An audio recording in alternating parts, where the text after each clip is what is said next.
입니다. 아멘. 오늘 요한복음 8장 1절로 11절 말씀을 통해서 딜레마에서 벗어나는 비결, 원래 살리시는 예수님이라고 하는 제목인데 제목을 바꾸어서 딜레마에서 벗어나는 비결이라고 하는 제목으로 하나님 말씀 증거하겠습니다. 오늘 요한복음 강의 15번째 시간입니다. 오늘 본문에 나와 있는 배경은 예수님께서 성전에서 말씀을 증거하실 때 사두개인들과 또 바리새인들이 또 서기관들이 현장에서 간음하다가 붙잡힌 여인을 끌고 왔습니다. 그리고 예수님 발 앞에 내동댕이를 치고, 모세의 율법에는 이렇게 간음하다가 현장에서 잡히면 이 여자를 돌로 쳐 죽여라 이렇게 되어 있는데 선생님은 뭐라고 말씀하시겠습니까? 하고 지금 물어보는 겁니다. 이것은 예수님을 고소할 조건을 찾기 위하여 예수님을 딱 결박하고 덫을 놓기 위한 수책이었습니다. 왜냐하면 그동안 예수님이 계속적으로 증거하셨던 말씀의 내용은 용서의 말씀입니다. 그러니까 옆에 사람 용서하라, 죄 있는 사람 용서하라. 예수님이 가르쳐준 기도의 핵심은 뭡니까? 내가 누구를 용서해 준 것처럼 하나님 날 용서해 주십시오. 이것이 내가 누군가를 용서해야 하나님도 날 용서해 주신다 하는 용서의 복음을 끊임없이 증거했던 것이 예수님의 사역입니다. 근데 지금 그런 예수님한테 현장에서 걸려든 여인, 간음하다가 잡힌 여인을 내동댕이 치고 물어보는 겁니다. 만약에 예수님이 거기서 이 여자 돌로 쳐 죽여라 라고 말하면 지금까지 말했던 용서의 복음은 다 헛것이 됩니다. 다 거짓이 됩니다. 또 만약에 반대로 이 여인 돌로 쳐 죽이지 말라, 용서해줘라 라고 말하면 모세의 율법을 어긴 자가 되기 때문에 그 자리에서 예수님이 돌 맞아 죽어야 됩니다. 그러니까 예수님이 이러지도 저러지도 못하는, 지금 자기가 만약에 이 여자를 돌로 치라 그럼 지금까지 했던 모든 사역과 앞으로의 사역을 자기 내려놔야 됩니다. 할 수가 없습니다. 또 반대로 돌로 치지 말라 하면 그 자리에서 자기의 육체의 생명이 끊어져야 될 위기입니다. 진퇴양난의 딜레마예요. 이런 진퇴양난 딜레마에 빠져 있을 때 우리도 종종 이렇게 빠져 있을 수 있습니다. 어떻게 나올 수 있는가? 단지 나오는 것, 비겁하고 초라한 모습으로 나오는 것보다 더 중요한 것은 어떻게 그 현장에서 예수의 향기 진동하면서 성도답게 영광스러운 모습으로 벗어날 수 있을까? 오늘 말씀을 통해서 우리가 그 원리를 좀 깨닫게 되기를 원합니다. 어떻게 하면 인생의 딜레마에서 벗어날 수 있을까? 지금 예수님께서 그런 이러지도 저러지도 못하는 진퇴양난의 어떤 위기 가운데 있는데, 이런 위기 속에 있을 때 예수님이 어떻게 벗어남을 통하여, 또한 어떻게 그 벗어나는 모습이 영광스럽고 승리하는 모습이었는가, 우리가 좀 그 원리를 좀 성경을 통해서 깨닫기를 원합니다. 첫 번째, 어떻게 하면 벗어나올 수 있는가? 섬기면 벗어난다. 한번 따라할까요? 섬기면 벗어난다. 다시 한번 따라합시다. 섬기면 벗어난다. 할렐루야. 오늘 본문에 보면 예수님의 모습을 보면 지금 자기가 진퇴양난에 빠져 있어요. 사람들은 지금 자기를 모함하고 죽이려고 합니다. 그럼에도 불구하고 단 한 번도 자기 자신에 대해서 염려하거나 걱정하는 모습이 없어요. 지금 자기가 덫에 걸려 있는데 덫에 걸려 있는 자기 자신을 향하여 어떡하지, 큰일 났다, 어떻게 라고 하는 부분이 없습니다. 도리어 예수님의 모든 관심은 어떻게 하면 이 여자를 살릴 수 있을까, 여기에 관심이 있는 거예요. 그리고 놀라운 것은 그렇게 함을 통하여 그 여자도 살고 주님도 멋지게 회복되도록 하는 것입니다. 여러분, 우리가 어떤 때 사면 초가에 놓을 때 있습니다. 어떻게 우리 인생 살 때 무엇인가 우리의 발을 딱 붙잡고서 못 가게 만드는 것들이 있어요. 내 사업장도 그렇고 가정도 그렇고 부부관계도 그렇고 교회생활도 그렇고 다 덫에 걸린 것 같이 어떻게 하지 못하는 그런 딜레마 속에 빠져있는 경우들이 있습니다. 근데 그때 우리가 벗어나올 수 있는 비결은 뭐냐? 하나님은 벗어나올 수 있는 열쇠를 반드시 주는데 그 열쇠가 뭐냐면은 어떤 섬기는 거예요. 아마 여러분들이 잘 알고 있는 예화일 텐데 인도의 성자의 얘기입니다. 자기 제자랑 둘이서 밤에 겨울철에 산길을 가게 됐어요. 막 추워서 오돌 떨면서 좀 배도 고프고 허기도 지고 하고 가는 거예요. 근데 가다가 보니까 그 산길에 한 사람이 이렇게 쓰러져 있는 거예요. 그러니까 거의 기진맥진해서 쓰러져 있어요. 그러니까 그 성자가 자기 제자 보고, 야, 저 사람을 업고 가자. 그러니까 그 제자가, 아우, 큰일 난다고. 지금 우리만 이 산 넘는 것도 이게 좀 보통 문제가 아닌데 저 사람 어떻게 우리가 업고 가냐고. 중간에 우리 기진해서 죽습니다. 그럴 수 없습니다. 업고 가자. 아예 안 됩니다. 그런 정글을 넘어 선생님 업으세요. 난 갈려. 하고서 제자가 그냥 배운 반대로 가버렸어요. 그 성자가 어쩔 수 없이 그 사람을 업었어요. 얻고 가는데 얼마나 힘이 듭니까? 혼자 걸어가도 힘든 산길인데. 그러니까 막 힘이 드니까 땀 뻘뻘 흘리면서 막 간신히 가는 거예요. 근데 그렇게 가다가 보니까 옆에 사람이 하나 쓰러졌어요. 보니까 자기 제자예요. 근데 그 제자가 쓰러져서 죽어 있는 거예요. 왜냐하면 그 산길을 가니까 추우니까 오돌오돌 떨다가 발과 손에 동상이 걸렸어요. 더 이상 발을 움직이지 못하고 가다가 쓰러져서 얼어 죽고 만 거예요. 근데 이 선생님은, 이 성자는 그냥 올라가서 사람 자기 혼자 가는 것도 아니고 지금 얻고 가니까 얼마나 땀이 나요. 그러니까 땀이 펄펄 나니까 동상 걸릴 틈이 없는 거예요. 그래서 결국은 산 거예요. 짐이라고 봤던 그게 사실은 겨울철 산속에서 살 수 있는 열쇠였다는 거예요. 오늘 나눠줬던 성경 찾기 같이 한번 봅시다.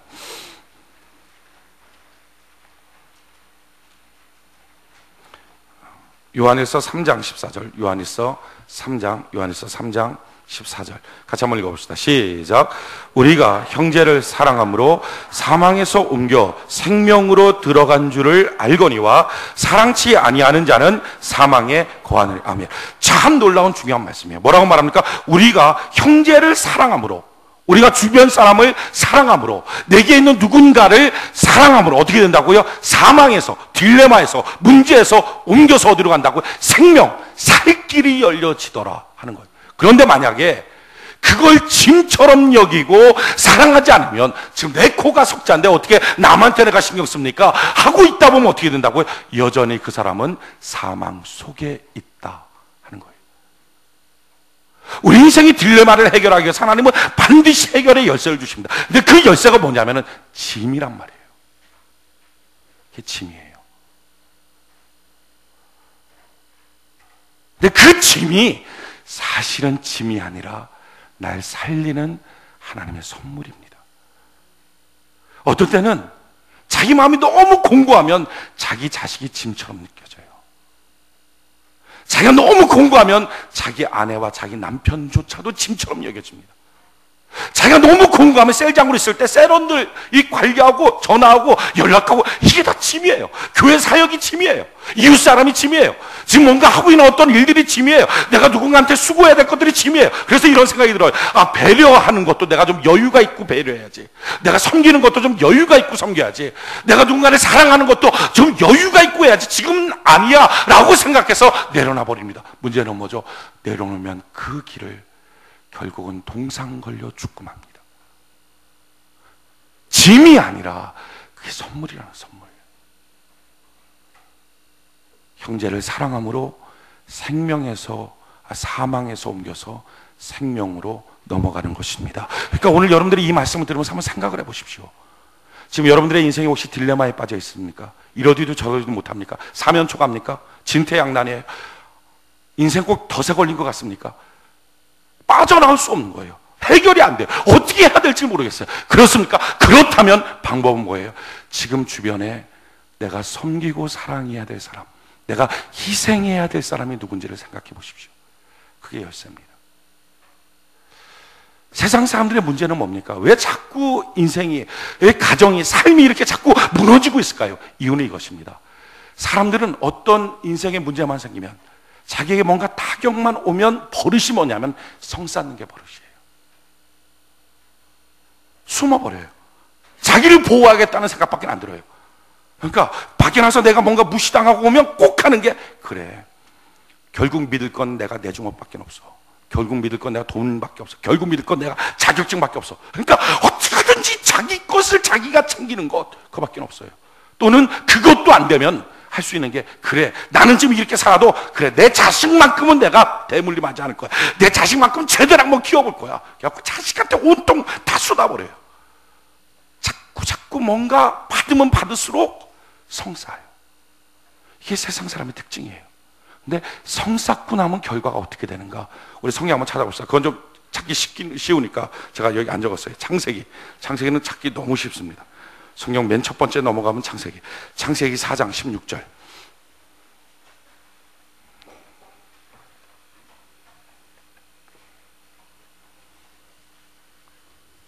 창세기 4장 16절. 창세기 4장 16절. 가인이 여호와의 앞을 떠나 나가 에덴 동편 놋 땅에 거하였더니, 지금 가인이 여호와 앞을 떠났습니다. 떠나고 난 사람의 특징은 뭐냐? 17절에 보니까 아내와 동침하니 그가 잉태하여 에녹을 낳은지라. 가인이 성을 쌓고 그 아들의 이름으로 성을 이름하여 에녹이라 하였더라. 자기의 아들 성 쌓아주는 거예요. 그러니까 하나님 떠난 백성의 특징은 성 쌓는 거예요. 성 쌓는 것. 어떻게 하든지 자기를 보호하기 위해서. 그래서 지금 이 가인이라고 하는 사람은 자기 자식한테 소망을 다 걸어. 나는 어차피 저주받은 인생이니까 안 되고 너만큼은 하고 자기 자식한테 다 소망 걸었어요. 근데 자식한테 소망 걸어서 자식을 위해서 인생을 온통 살고 거기다 성 쌓아놨더니 어떻게 됩니까? 18절 보니까 성경에 나와 있는 이름, 지명 이거 하나하나가 굉장한 의미가 있습니다. 이 에녹이라고 하는 사람이 이랏을 낳았어요. 근데 그 이랏이라고 하는 이름의 뜻은 과시하답니다. 참 이상한 것은 부모가 자식을 위해서 다 소비하잖아요. 자기의 젊음도 소비하고 자기의 인생을 다 거기다 써요. 근데 쓰고 나면 자식이 고마워요 어머니, 감사해요 아버지 하는 게 아니라 조금만 크면 자식들이 하는 말이 이런 말을 해요. 엄마가 나한테 해준 게 뭐 있어? 아빠가 나한테 해준 게 뭐 있어? 나 대학 이후부터 내가 돈 벌어서 내가 학교 다녔어. 엄마가 나한테 해준 게 뭐 있어? 다른 애들처럼 뭐 내가 사달라는 거 사줘봤어. 그래요. 다른 애들보다 못 사줄 수 있어요. 하지만 그 자식이 위해서 부모는 다 썼거든요. 근데 다 쓰고 나면 돌아오는 게 감사가 아니라 이상한 것은 쓰면 쓸수록 남는 거는 자식 스스로가 과시하는 것밖에 없어요. 그래서 이런 말이 있습니다. 잘해준 자식한테 불효자 나온다. 잘해준 자식한테 한번 유산 한번 물려줘 보십시오. 그 자식이 감사하다 그러나 하루 그럴 겁니다. 자기가 했다는 거야. 자기가. 그게 지금 성경의 말이에요. 이랏을 낳고 그 다음에 그 이랏이 어떻게 하면 무야일을 낳습니다. 그렇게 자기 과시하는 사람, 무야일이라는 말의 뜻은 하나님이 나를 고의로 때려서 내가 너무 아프다 이런 뜻입니다. 이름도 참 이상하게 전하죠. 근데 이 자기 과시하는 사람의 특징들은요, 상처를 왜 이렇게 잘 받는지. 조금만 뭐라 그러면 자기 상처받았다고, 자기 힘들다 그러고. 그러니까 부모는 자기 위해서 다 신경 쓰는데 자기는 자기 컨디션만 안 좋아도 부모랑 대화를 안 해요. 자기 힘들대요. 문 꽉 닫고 들어가고. 돌아오는 상처밖에 없는 거예요. 왜 그러죠? 지금 이게 성쌓은 삶의 문제들이에요. 그 다음에 나타나는 게 뭡니까? 무야일은 무두사일을 낳아요. 무두사일이라고 하는 말의 뜻은 지옥의 자식. 너 왜 그러니 도대체? 부모가 화가 나니까 물어볼 거 아니에요. 너 왜 그러니? 정신 차려라. 내가 너한테 잘못한 게 뭐 있니? 그럼 꼭 하는 말이 이거죠. 날 내버려도 난 내 마음대로 살 거야. 나 원래 이런 모습이야. 그게 지금 무두사일. 그래서 그 다음에 나타나는 게 뭐예요? 라멕. 내가 강하다. 내가 살 거니까 건들지 마. 내가 내 인생 알아서 할 거야. 지금 이 성경에 나와 있는 역사예요. 왜 그래요? 성 쌓아서. 자식한테 잘해주는 게 사랑과 섬김으로 하나님이 내게 맡겨주신 하나님의 사람, 나는 청지기처럼 내 자녀를 돌보겠습니다, 이게 아니라 어떻게 자식을 잘 해주고 있었습니까? 밖에 나가 상처받으면 독을 갖고 자식한테 성을 쌓는 거예요.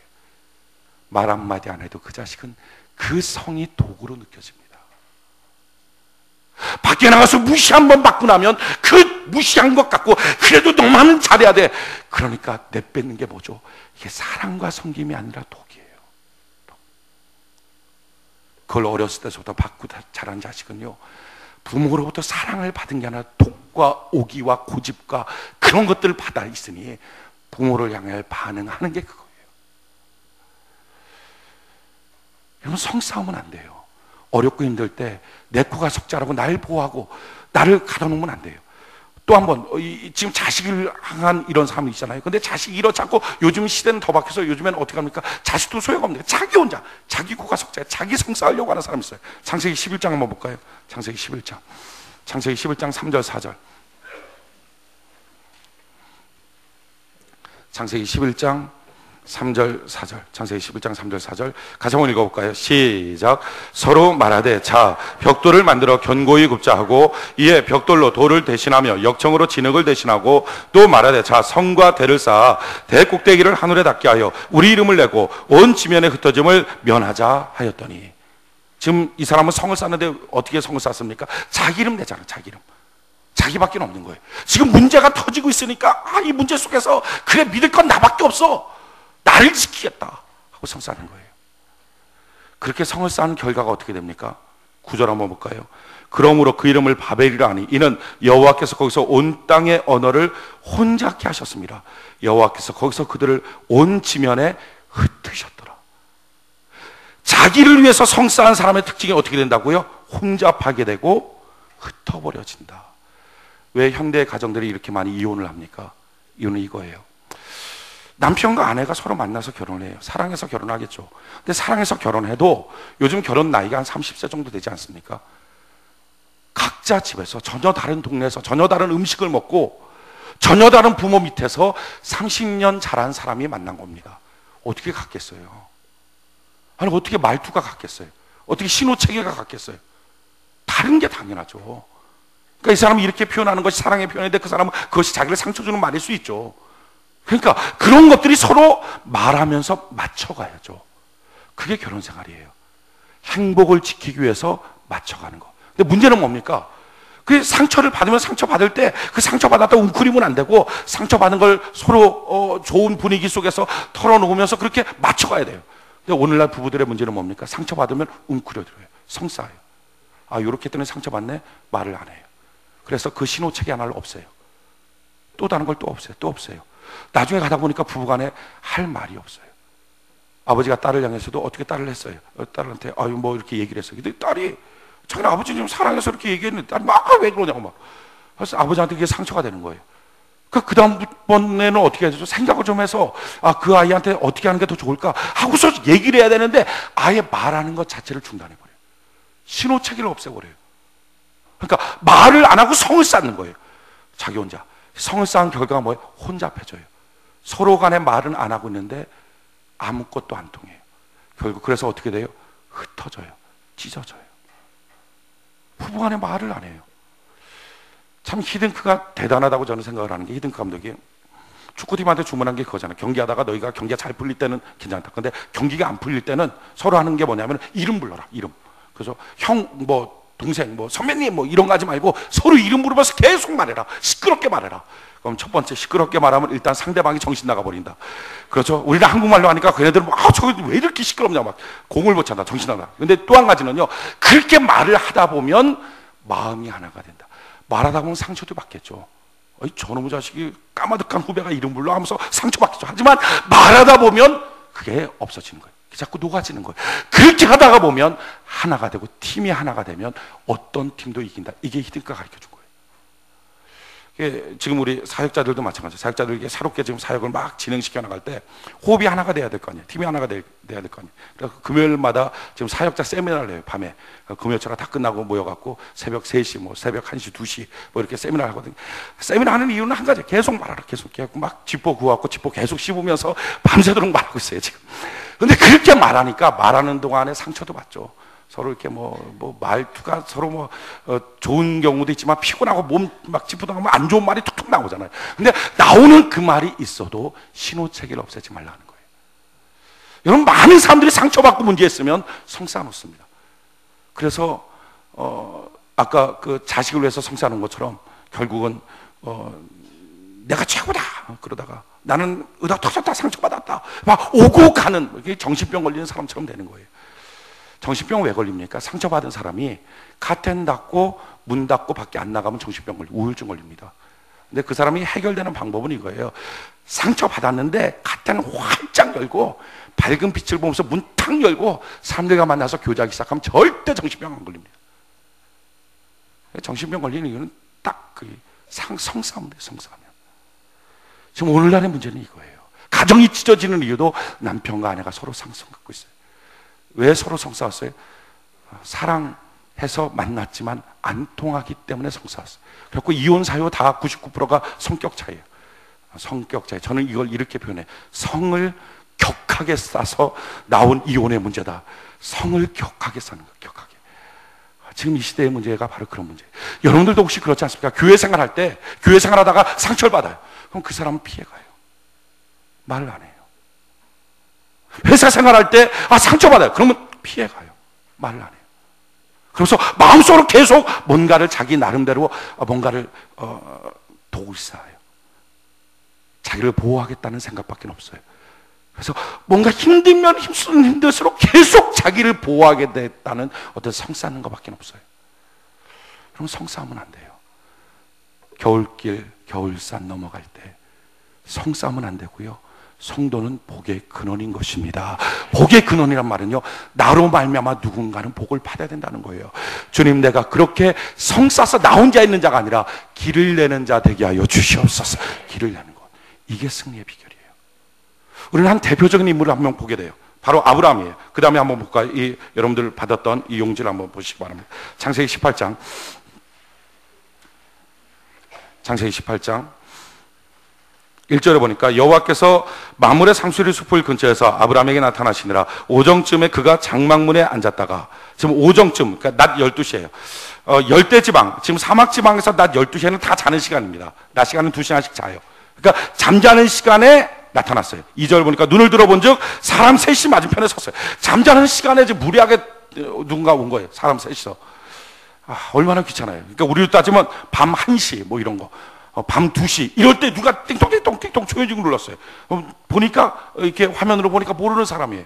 그럼 대부분 어떻게 할까요? 누구세요? 하고 문 열어줍니까? 그렇지 않을 거예요. 대부분의 어떤 그럴 경우는 이제 모른 척하고 잘 거예요. 우리가 지하철에서도 그런 경우 있잖아요. 이렇게 경로석에 딱 앉아있다가 이렇게 할아버지 할머니들이 싸고면 실눈 약간 떴다 눈을 딱 감아버려요. 그래서 코를 막 들르는 거고, 뭐 성격 굉장한 할아버지들은 눈 뜨는 거 봤어 일어나 뭐 이렇게 갖고 이렇게 세우고 앉기도 해요. 뭐 하나님이 그럴 수 있을 거예요. 아브라함한테 지금 장막문 앞에 앉아서 지금 아브라함 자고 있어요. 잠자는 시간이거든요. 자고 있는데 실눈 잠깐 떴겠죠. 누가 오니까, 인기척이 나니까. 그러고서 모르는 사람이구나 하고 잘 수 있을 거예요. 그럼 하나님이 또 성격이 보통이 아니니까 너 눈 뜨는 거 봤어 일어나 뭐 이럴 수는 있겠지만, 지금 그런데 대부분의 사람들은 이렇게 귀찮은 시간, 힘든 상황, 게다가 지금 아브라함은요 16장에 보면, 17장 16장에 보면 아들이 없어. 100살인데 소망이 없는 거예요. 그것 때문에 지금 마음이 상해 있는 상태예요. 힘든 시간, 상한 마음, 모르는 사람, 그런 상황 가운데 충분히 나타난 손님들을 무시해버릴 수 있습니다. 왜? 지금 자기 코가 석자니까. 배려도 내가 여유 있어야 배려하지, 섬기는 것도 내가 여유 있어야 섬기지 라고 생각해요. 그게 세상 사람이에요.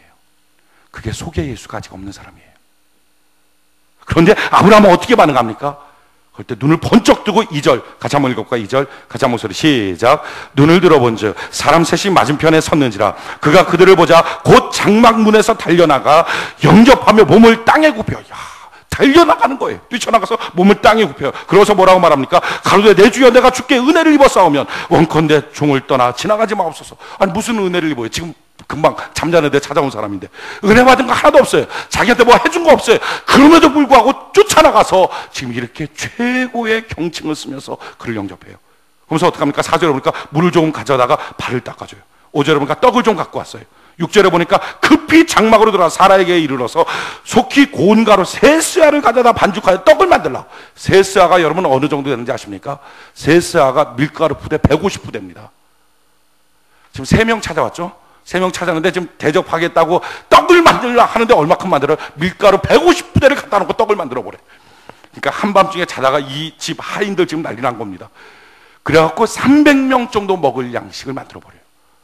그 다음에 어떡합니까? 그 다음에 또 뛰어가서 6절에 보니까 아브라함이 급히 장막에 들어가 사라에게 이르러 지금 말하고 나서 7절에 보니까 아브라함이 또 짐승떼에 달려가서 기름지고 좋은 송아지 취하여서 송아지 한 마리 잡은 거예요. 야, 사람 3명 왔는데 갖고 정육점에 가서 고기 조금 사갖고 오는 게 아니라 송아지를 한 마리 잡아요. 여러분 송아지 한 마리, 소 한 마리 잡으면 다 남기는 게 없잖아요. 다 먹잖아요. 꼬리는 꼬리곰탕, 다리는 족탕, 도가니는 도가니탕, 갈비는 갈비찜, 그죠? 등심, 안심, 머리는 머릿고기, 다 해먹을 수 있어요. 300명 되는 양식을 만드는 거예요. 그러고서 8절에 아브라함의 버터와 우유와 하인이 요리한 송아지를 가져다가 그들 앞에 진설하고 나무 아래 모셔 섬에 그들이 먹으니. 난데없는 손님, 별로 나한테 해준 게 없는 모르는 사람, 그리고 그 사람이 찾아온 시간도 귀찮은 시간, 내가 그 사람을 섬겨야 될 이유도 없고 배려할 필요도 없는 그런 시간에 찾아온 그 사람한테 아브라함은 뛰어나가서 분해진할 만큼의 영접을 합니다. 이유가 뭐였을까요?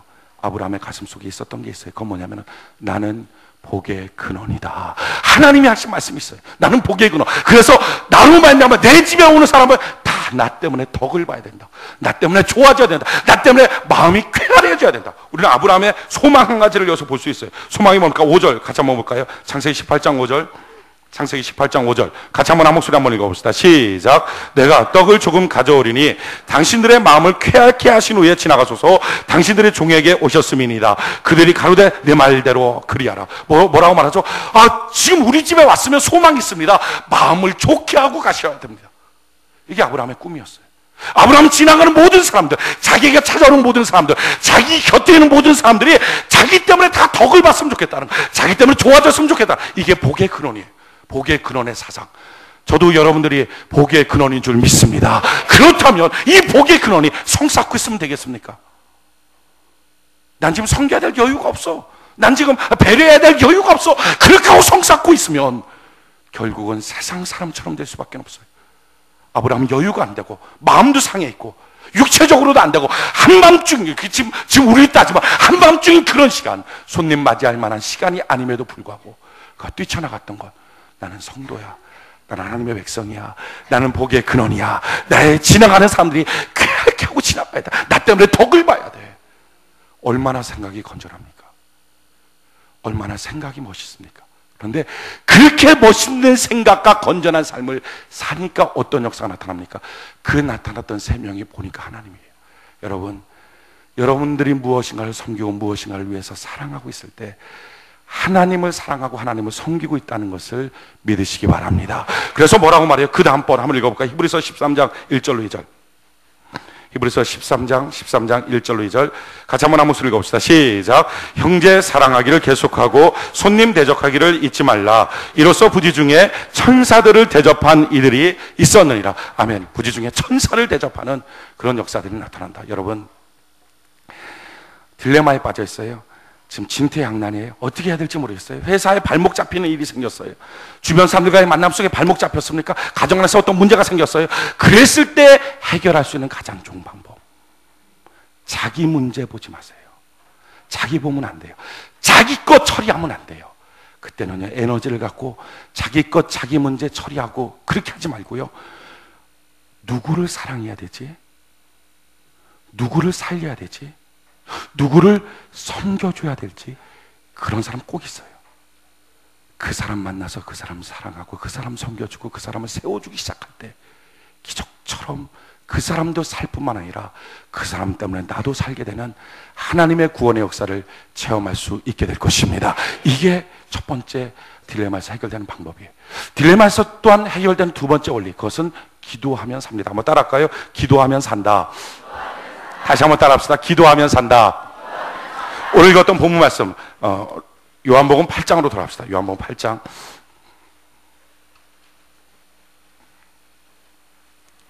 요한복음 8장.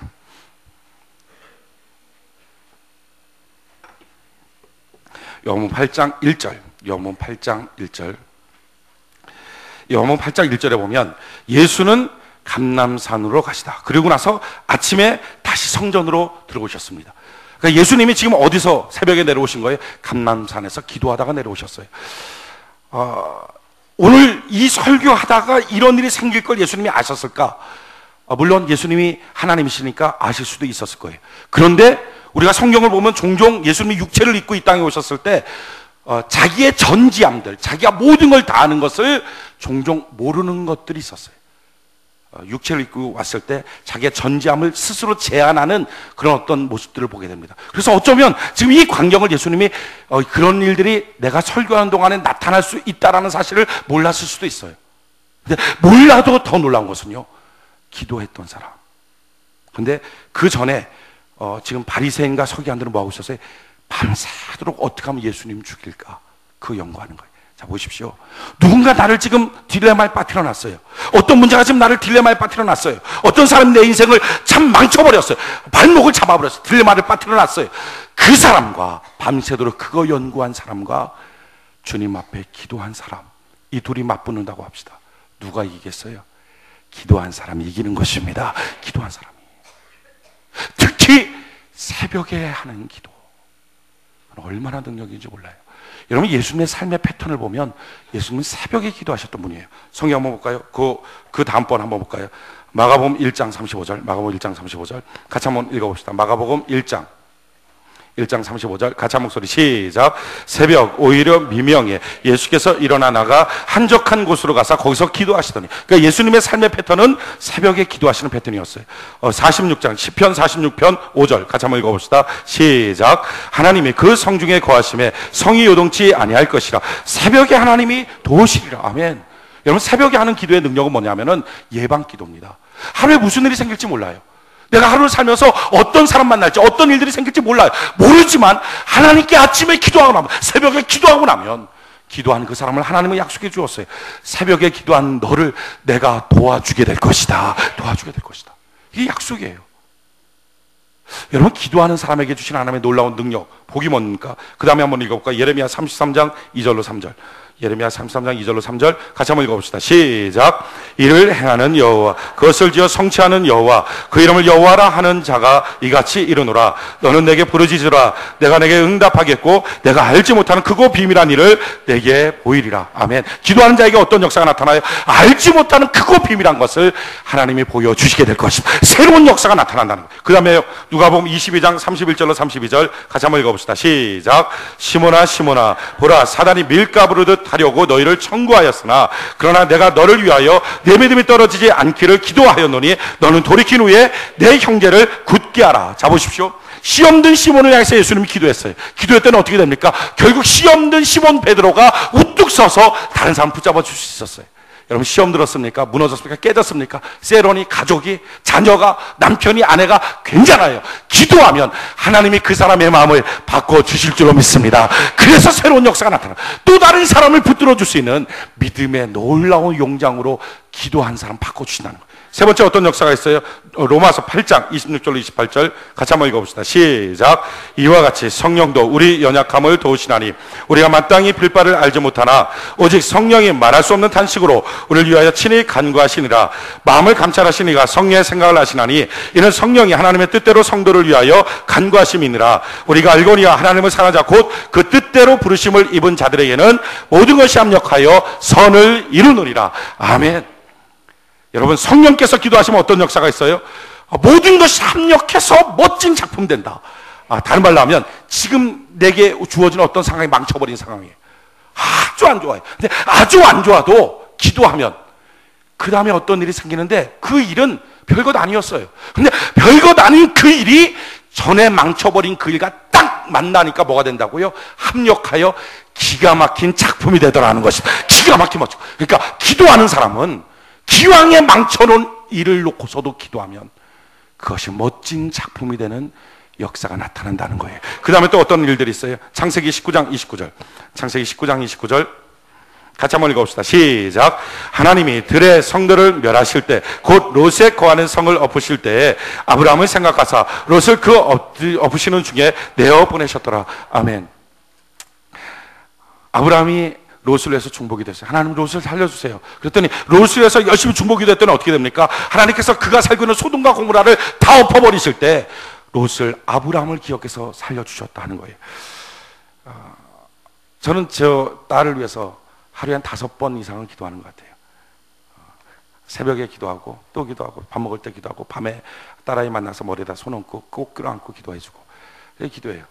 그 기도하는 이유가 있어요. 제가 뭐 학교에 쫓아가겠어요. 저는 새벽 3시에 교회 출근하고 나면 집에 들어갈 때 밤 뭐 9시, 10시, 뭐 금요일날 같은 경우는 뭐 그 다음날 새벽 3시 24시간 있다가 들어가고 이러니까 그러니까 뭐 딸아이랑 어떻게 학교를 같이 다니지도 못하고 뭘 못해. 아무것도 못해요. 근데 아무것도 못하지만 믿어요. 기도하면 하나님이 제 얼굴을 기억해서 저의 딸을 지켜주실 것이다. 믿어요. 전 그래서 여러분들의 가족을 놓고 기도하시길 바라고 좀 더 뛰어넘어서 기도하시길 바라요. 자, 성도를 놓고 하루에 한 3번씩은 기도하는 것 같아요. 이름을 짚어가면서 우리 등록된 성도들 이름을 짚어가면서 하나님이 제 얼굴을 봐서 여러분들을 다 지켜줄 줄 믿습니다. 그냥 제 마음이에요. 근데 진짜 지켜주시는 것 같아요. 보호해 주시는 것 같아요. 그 다음에 또 기도하는 사람에게 어떤 역사가 있습니까? 창세기 24장 12절, 창세기 24장 12절 같이 한번 읽어볼까요? 시작. 그가 가로되 우리 주인 아브라함의 하나님 여호와여, 원컨대 오늘날 나로 순적히 만나게 하사 나의 주인 아브라함에게 은혜를 베푸시옵소서. 지금 다메섹 엘리에셀이 뭐라고 합니까? 하나님께 기도하는 거예요. 하나님, 내가 주 앞에 지금 이 시간 기도하니까 내 아브라함이 내게 맡겨주신 이 일이 순적하게 되길 원합니다. 여러분, 기도할 때 내게 맡겨주신 일들이 형통하게 열려지게 된다는 것입니다. 그래서 기도할 때 고비가 좀 있어요. 기다리고 기다렸을 때 하나님의 역사가 나타나는 내 믿음을 좀 흔들어 보는 고비가 있다고요. 근데 문제는 많은 사람들이 어떤 일을 놓고 어떤 일의 진행을 놓고 기도하다가 꼭 고비만 되면 에이 기도해도 소용없다 하고 기도를 놔버려요. 안 되는 거예요. 성경 말할 때 믿음의 기도를 하라 그러거든요. 근데 성경 말해 믿음이 뭐냐면 믿음은 바라는 것들의 실상이라는 거예요. 믿음, 지금 내가 원하는 게 있어요. 그 원하는 것들을 이룰 수 있는 실상, 휘포스타시스. 이 휘포스타시스란 말의 뜻은 아래서 받쳐주다 하는 뜻이. 다른 말로, 우리 말로 그대로 바꾸면 받침대예요. 자, 보십시오. 이 컵이 있어요. 지금 내가 하나님께 이 컵을 달라고 기도하는, 하나님 컵을 주세요. 컵을 주세요. 컵을 주세요. 내가 지금 무엇인가 원하는 소원이 있죠. 그럼 하나님 이 컵을 주실 때 그냥 주십니까? 신중하신 하나님은 이 컵을 너한테 올려놔도 되는지 안 되는지를 흔들어 보겠죠. 뭘 흔들어 봐요? 받침대를. 흔들어 봐서 흔들릴 때 안 흔들리면, 괜찮으면, 안전하면, 그래, 가져라 할 거예요. 자, 우리가 믿음의 기도라는 게 뭡니까? 하나님께 기도해요. 하나님께서 이 기도에 응답해 주실 걸 믿습니다. 하면 반드시 뭘 인정해야 돼요? 하나님이 흔들어 보겠구나. 내 눈에는 안 되는 것처럼 보이겠구나. 아들 주시겠다. 아멘. 아들 주실 거 믿습니다. 하고 기도했어요. 근데 100살이 돼서 경수가 다 끊어질 때까지 안 주시는 거죠. 그게 뭐죠? 흔들어 보는 거예요. 근데 흔들어 볼 때, 아니요, 그래도 하나님은 없는 것을 있는 것처럼 불러주시고 죽은 것을 살려주시는 전능하신 하나님이십니다. 하나님 믿습니다 하고 그 고비를 넘었으면, 그게 뭐예요? 흔들어 봤는데 너 괜찮구나, 안 흔들리는구나 할 때 하나님이 올려주시더라 하는 것입니다. 여러분, 믿음의 기도 하는 자들마다 하나님이 소원의 성취를 이루어 주실 줄로 믿습니다. 그 다음에 또 어떤 역사가 나타나요? 창세기 25장 21절. 창세기 25장 21절.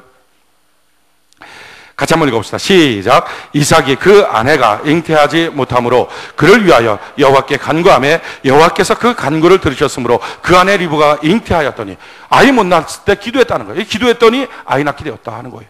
우리 교회도 그런 분들 많아요. 7년, 8년, 9년 동안 아이를 못 낳았어요. 기도받고 아이 낳았어요. 인간이 할 수 없는 불가능한 문제를 기도할 때 하나님 해결하여 주신 줄 믿습니다. 그러기에 자기 인생에 어떤 딜레마에 빠졌을 때 기도하십시오. 그리고 기도를 요청하십시오. 또한 목사의 안수의 기도를 한번 받아보십시오. 그럴 때 하나님의 놀라운 그 어떤 문제, 딜레마에서부터 벗어나게 만드는 하나님의 특별한 손길이 임하게 될 것입니다. 그 다음에 또 뭐라고 말해요? 그 다음 한번 읽어볼까요? 출애굽기 15장 25절 같이 한번 읽어봅시다. 시작. 모세가 여호와께 부르짖었더니 여호와께서 그에게 한 나무를 지시하시니 그가 물을 던짐에 물이 달아졌더라. 거기서 여호와께서 그들을 위하여 법도와 율례를 정하시고 그들을 시험하실세. 지금 쓴물이에요. 먹을 수 없는 물이에요. 지금 내게 있는 게 아주 골치 아파요. 엉망진창 됐어요. 근데 엉망진창 돼도 기도하십시오. 기도하면 쓴물이 단물이 되는 것처럼 안 됐던 일이 더 좋은 일로 바뀌어지는 역사가 나타나게 될 것입니다. 또 하나 어떤 역사가 있어요? 디모데전서 4장 5절. 디모데전서 4장 5절 같이 한번 읽어봅시다. 시작. 하나님의 말씀과 기도로 거룩하여집니다. 여러분, 지금 거룩해지기를 원하시는 분들 계십니까? 내 삶이 좀 거룩해졌으면 좋겠다. 지금 내가 너무 좀 추잡하다. 말도 그렇고 행동도 그렇고 엉망이다. 좀 내가 좀 거룩해졌으면 좋겠다. 방법은요, 기도하는 거예요. 기도하면 그 사람이 거룩하여지기 시작하는 것입니다. 또한 뭐라고 말해요? 스가랴 10장 1절 같이 한번 읽어볼까요? 시작. 봄비 때 여호와 곧 번개를 내는 여호와께 비를 구하라. 무리에게 소낙비를 내려서 밭에 채소를 각 사람에게 주리라. 아멘. 봄비 때, 봄비는 이슬비예요. 비가 부슬부슬 내는 이슬비. 근데 그거 갖고서는 농사를 못 지어요.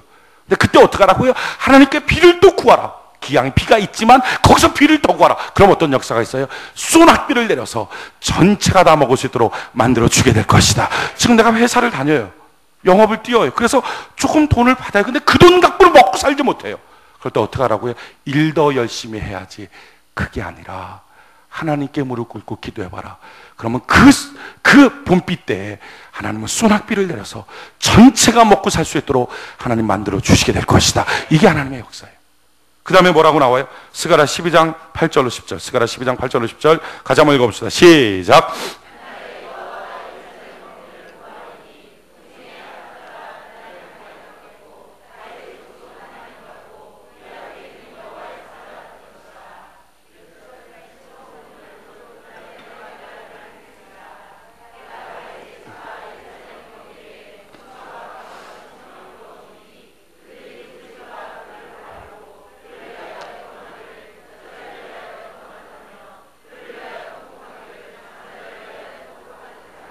아멘.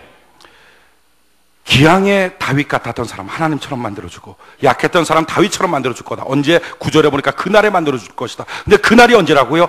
내가 예루살렘 거민에게 은총과 간구하는 심령을 부어주는구나. 아, 기도하겠다는 마음이 있는 그날부터 하나님은 내 신세를 바꿔주시겠구나. 여러분, 기도는요, 우리를 딜레마에 빠져있는, 우리 문제 속에 빠져있는 우리를 건져내는 놀라운 능력이 있습니다. 저는 오늘 이 시간 여러분들이 하나님께 기도하는 것부터 시작하는 귀한 은혜가 있기를 바랍니다. 세 번째, 어떻게 하면 이 딜레마에서부터 빠져나올까? 가장 중요한 한 가지, 예수님이 우리를 살리기로 작정하셨다는 거예요. 오늘 이 여인이 있어요. 지금 예수님만 딜레마에 빠져있는 게 아니라 사실 이 여인도 마찬가지예요. 왜냐하면 현장에서 가늠하다가 잡힌 그날부터 자기 인생은 다 망가졌어요. 지금 예수님의 발 앞에 팍 내동격이 쳐졌어요. 지금 예수님이 만약에 이 여자 돌로 쳐라, 그럼 돌 맞아 죽어야죠. 근데 예수님께서 아니다, 이 여자 용서해줘라 해도 예수님도 돌로 쳐 죽이고 그 여자도 돌로 쳐 죽습니다. 그러니까 예수님이 뭐라고 말하든지 상관없이 지금 그 여자는 그 자리에서 돌 맞아 죽게 돼 있는 거예요. 인생 어떻게 할 방법이 없어요. 이러지도 저러지도 뭘 해도 자기는 끝이에요. 지금 그게 이 여인의 문제예요. 근데 놀라운 것은 그런 끝장난 상황 속에 그를 살리겠다고 작정하신 예수님이 계신다는 거예요. 그리고 예수님의 뜻대로 그 여인은 멋지게 살아나게 되었다는 것입니다. 우리 마찬가지예요. 우리의 인생 이러지도 저러지도 못하는 딜레마 속에 끝장나 있는 상황이랄지라도 기억하십시오. 우리 주님 우리를 살리기로 작정하여 주셨다는 것입니다. 그래서 그 주님 믿는 거예요. 우리 주님이 어떤 분이에요? 같이 한번 읽어볼까요? 히브리서 4장 14절로 16절. 히브리서 4장 14절로 16절 같이 한번 읽어봅시다. 시작. 그러므로 우리에게 큰 대제사장이 있으니 승천하신 자 곧 하나님 아들 예수시라. 우리가 믿는 도리를 굳게 잡을지어다. 우리에게 있는 대제사장은 우리 연약함을 채울하지 아니하는 자가 아니요 모든 일에 우리와 한결같이 시험을 받은 자로 돼 죄는 없으시니라. 그러므로 우리가 긍휼하심을 받고 때를 따라 돕는 은혜를 얻기 위하여 은혜의 보좌 앞에 담대히 나아갈 것이니라. 아멘. 뭐라고 말하죠? 우리에게 대제사장이 있다. 그분은 우리의 연약함과 우리의 문제를 알고 계신다. 지금 예수님도 딜레마에 빠져 있어요. 그래서 인생의 딜레마에 빠져 있는 사람의 고통을 주님은 아시는 거예요. 아시는 주님께 우리가 나갈 때 주님 우리의 문제를 해결하여 주신다는 것입니다. 히브리서 7장 요한복음을 넘어서서 히브리서 7장 24절로 25절 같이 한번 읽어봅시다. 시작. 예수는 영원히 계심으로 그 제사 직분도 갈리지 아니하나니 그러므로 자기를 힘입어 하나님께 나아가는 자들을 온전히 구원하실 수 있으니 이는 그가 항상 살아서 저희를 위하여 간구하심이라. 아멘. 우리 지금 예수님 어떻게 하고 계신다고요? 하나님 우편에 앉아서 지금 우리를 위하여 뜨겁게 기도하시면서 우리를 위해서 중보하시면서 우리를 살리기로 작정하여 주셨다는 거예요. 말씀의 결론을 맺겠습니다. 우리 인생의 딜레마에 빠져 있어요. 문제에 빠져 있어요. 혹시 여러분들 가운데 지금 내 인생의 어떤 문제, 해결해야 될 난제 속에 빠져 있습니까? 첫 번째 믿으십시오. 예수님은 이 문제 속에 나를 죽이는 게 아니라 나를 살려주시게 될 것입니다. 그리고 나서 해야 될 것, 새벽에 하나님께 기도하십시오. 여러분, 새벽에 기도하는 것은 얼마나 놀라운 능력이 있는가. 다른 기도보다 제가 볼 때는 한 100배 이상의 응답이 있는 것 같아요. 왜냐하면 새벽 기도는 첫 번째 순종의 기도이기 때문에 그래요. 다른 기도 저녁 때 기도하잖아요. 근데 저녁 때 기도하는 것은 하루 종일 자기가 살다가 그냥 문제 있을 때 기도하는 거예요. 근데 새벽은 안 사는 거예요. 아직 안 사는 나를 놓고 하나님 어떻게 살까요? 주님 말씀해 주세요. 주님 뜻대로 살게요 하고 하는 기도가 새벽 기도예요. 그러니까 차원이 달라요. 그래서 새벽 예배 나오는 것은 내가 특별한 뭔가 선을 안 해도 하나님의 말씀 앞에 순종하겠습니다 라고 하는 일종의 서약이에요. 그게 새벽이에요. 또한 새벽은요 첫 것을 드리는 거예요. 그래서 그게 첫 것을 드리는 사랑이 있어요. 주님을 사랑하는 고백이 있어요. 새벽은 말씀드린 것처럼 예방 기도예요. 예방하는 게 얼마나 중요합니까? 교통사고 났어요. 교통사고 난 다음에 처리하는 것보다 이미 안 하고 하는 게 훨씬 더 나아요. 제가 지금 우리 사역자들 다 병원비 실비보험을 지금 이렇게 교회에서 이번에 들겠다고 해갖고 하거든요. 이번 화요일 날 이제 사인하기로 했는데, 그게 왜 그러냐면은 사역자들이 뭐 교회 사역하다가 뭐 우리 뭐 이렇게 뭐 그 사다리 타고 올라가는 것도 많고 그러다가 사고 나면 어떻게 해요? 병 한 번 걸리고 나면 뭐 사역자 사고 나서 병원에 입원하면 뭐 교회가 모른 척 해야 되나요? 그럴 수는 없잖아요. 도와줘야 되잖아요. 근데 서울중앙교회에서 그렇게 도와주다가 어떤 목사님 한 분이 이제 사고 나서 결국 병 걸려서 있다가 돌아가셨어요. 근데 한 5천만 원, 한 1억 원 이상이 들어간 거예요. 그러니까 헌금으로도 그렇게 들어가니까 교회로도 부담되고 그 집안도 얼마나 죄송해요. 그렇게 자꾸 병원비를 받아야 된다는 거 죄송하고 그래갖고 안 되겠다 싶어서 병원비 실비보험을 다 들었어요. 근데 다 들었는데 전 안 된대요. 퇴짜 맞았어요. 왜 안 되냐 그랬어요. 그랬더니 목 디스크 수술했다고 안 된대요. 참 신기하대요. 그 순간에 번뜩 드는 느낌이 이거예요. 아유, 보험 들고 수술할 걸. 그러면 수술비도 나오는 거 아니에요? 수술하고 보험 들려니까 안 되는 거예요. 마찬가지예요. 인생을 기도하고 살면 생기는 문제가 얼마나 복이 될 텐데, 그냥 살고 생겨난 문제 앞에 기도하려고 하니까 기도만 애가 쓰고 힘들어지잖아요. 여러분, 새벽 기도는 예방 기도예요. 저는 여러분들이 새벽 용사가 되는 은혜가 있기를 바랍니다. 새벽은 참 신비한 시간이에요. 세상 사람 다 자요. 뭐 깨 있는 사람 없어요. 막 밤중에 흥청망청 해도 다 자요. 다 자는데 하나님의 백성들만 일어나요. 그 새벽에 일어나서 하나님 앞에 나와서 기도하고 말씀을 들어요. 그리고 날마다 하나님은 그들을 양육하고 훈련시켜요. 얼마나 멋진 시간이에요. 세상은 모르는 시간이에요. 놀라운 것은요, 그 시간에 훈련받은 사람들이 결국 세상을 바꿉니다. 여러분, 이건 문화와 상관없는 거예요. 요한에슬레, 찰스 피니는 미국 전체 대륙을 뒤바꿔버린 사람. 요한에슬레는 감리교로 해갖고 막 완전히 새로운 시대를 열었던 사람. 여러분, 요한에슬레가 있는 나라가 영국이고요. 찰스 피니가 있는 나라 미국이에요. 영국, 미국 지금도 새벽 예배 없고요. 그때도 없었어요. 새벽 예배 자체가 없어요. 교회에 새벽 예배가 없었어요. 그럼에도 불구하고 하나님이 그들을 쓰려고 하니까 그들이 어떻게 합니까? 새벽마다 하나님께 통곡하며 기도했어요. 산에 올라가서. 그래서 하나님이 썼어요. 하나님이 썼던 사람들은요, 문화랑 상관없어요. 새벽에 와서 하나님께 기도하고 날마다 신비한 훈련을 받았던 사람이 하나님께 쓰임받았어요. 전 여러분들이 지금 인생의 딜레마에 빠져 있다면 그 문제에 너무 신경 쓰지 마시고 인생을 한번 이번 기회에 리모델링 해보십시오. 새롭게 해보십시오. 하나님의 축복으로 만들어 보세요. 믿음 가지십시오. 절대 그 문제에서 여러분 죽지 않습니다. 하나님이 여러분들을 건져내어 주시게 될 것입니다. 새벽 기도를 시작하십시오. 기도하십시오. 그러나 특별히 새벽에부터 기도하십시오. 하나님 여러분들의 인생을 참 놀라운 것으로 채워주시게 될 것입니다. 다시 말씀드리면요, 옛말에 이런 말이 있어요. 가난한 집에는 먹을 것도 없다. 부자 집에는 먹을 것도 지천이다. 그런 거 들어보셨나요? 가난한 집에는 먹을 것도 없다. 이런 거 들어보셨나요? 저만 알고 있는 속담인가요? 무슨 얘기냐면은 집이 가난하잖아요. 가난하면 먹을 게 없잖아요. 먹을 게 없으니까 감자 농사 같은 걸 해놓으면 이게 다 익기도 전에 감자가 뭐 요만한 조그만하게 요만큼만 되면 그냥 그걸 삶아 먹어버려요. 먹을 게 없으니까 그거라도 먹으려고. 벼도 마찬가지예요. 벼도 막 풀을 풀어서 이제 조금 이게 색깔이 가려고 그러면 막 그걸 갖다 다 따가고 그냥 다 갈아갖고 먹어버려. 그럼 뭐 알맹이가 얼마나 됩니까? 안 되잖아요. 그러니까 그거 먹고서 또 적어요. 적으니까 또 굶어요. 굶어서 또 씨 뿌려놓으면 또 적은 거 또 먹어요. 남는 게 없어. 가난한 집은 다 없어요. 다 먹을 게 없어요. 부자 집은요, 먹을 게 참고 있으니까 감자가 완전히 연글 때까지, 그러니까 이만한 감자 될 때까지 있는 거예요. 그럼 수확하면 이만한 거니까 요만한 거 먹었던 가난한 사람보다 얼마나 더 많이 먹어요. 더 훨씬 충분히 먹고, 그러니까 더 쌓아놓을 수 있어요. 계속 쌓아놓으면서 계속 먹어요. 믿음도 마찬가지예요. 믿음도 어떤 사람은 믿음이 없는 거예요. 그래갖고 문제만 생길 때마다 그냥 헛지급해서 있는 믿음 막 가버려서 다 땡겨서 먹고 없어요. 그래갖고 막 주일날 예배드리고 오늘 아멘 감사합니다 하고 나서 가서 월요일 날쯤엔 다 넘어가 있어요.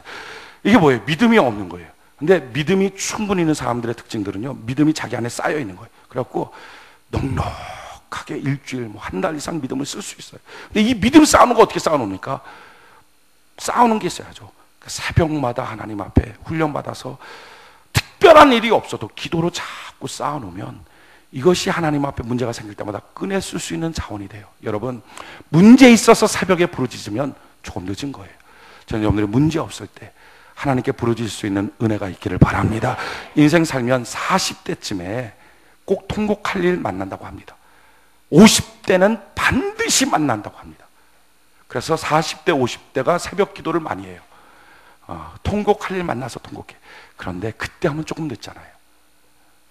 20대, 30대, 10대의 새벽 기도를 하는 사람이라면 30년 이상을 믿음의 자원, 기도의 응답의 자원을 준비해 놨다면 40대, 50대 얼마나 넉넉하게 인생을 살겠어요. 저는 여러분들이 문제 없을 때 도리어 하나님께 나와서 부르짖고 기도할 수 있는 은혜가 있기를 바랍니다. 하나님 도와주세요. 새벽부터 기도하세요. 기도로 준비하세요. 그리고 나서 눈을 열어보세요. 자기만 보지 말고 주변을 보세요. 누구를 사랑하고 누구를 섬겨야 될지, 내가 지금 누구한테 돈을 줘야 될지. 여러분, 지금 돈 갖고 싶은 사람 있습니까? 나는 지금 돈이 없어요. 그럼 돈 없는 사람은 어떻게 하면 돈을 벌어요? 방법은 한 가지예요. 내가 누군가에게 돈을 줘야 돼요. 왜 그러죠? 그게 성경의 법칙이에요. 성경 뭐라 그래요? 대접을 받고자 하는 대로 뭐 하라고요? 먼저 대접하라, 대접하라. 그러니까 지금 내가 돈을 받고 싶으면 뭘 해야 돼요? 다른 사람 누군가를 조금 줘야 돼요. 지금 내가 병 걸렸어요. 아우 힘들어요. 몸이 좀 건강해졌으면 좋겠어요. 그러면 건강을 얻기를 원하면 어떻게 해야 돼요? 내가 누군가에게 조금 일해줘야죠. 아픈 몸 갖고 섬겨보세요. 지금 마음이 너무 우울해요. 슬퍼요. 우울하고 슬퍼서 지금 내게 필요한 게 뭐 기쁨, 웃음이에요. 그럴 때 어떻게 합니까? 누군가를 향해서 한번 웃어주면 더 많은 기쁨이 우리에게 돌아오게 될 줄로 믿습니다. 그러니까 힘들수록 배려하고 섬기는 것, 이게 인생 사는 열쇠예요. 오늘 저는 여러분들 주변을 살펴볼 수 있는 은혜의 백성, 정말 성도다운 성도, 그래서 복의 근원이 될 수 있는, 힘들수록 섬겨줄 수 있는 그런 영광의 백성 되는 은혜가 있기를 바랍니다.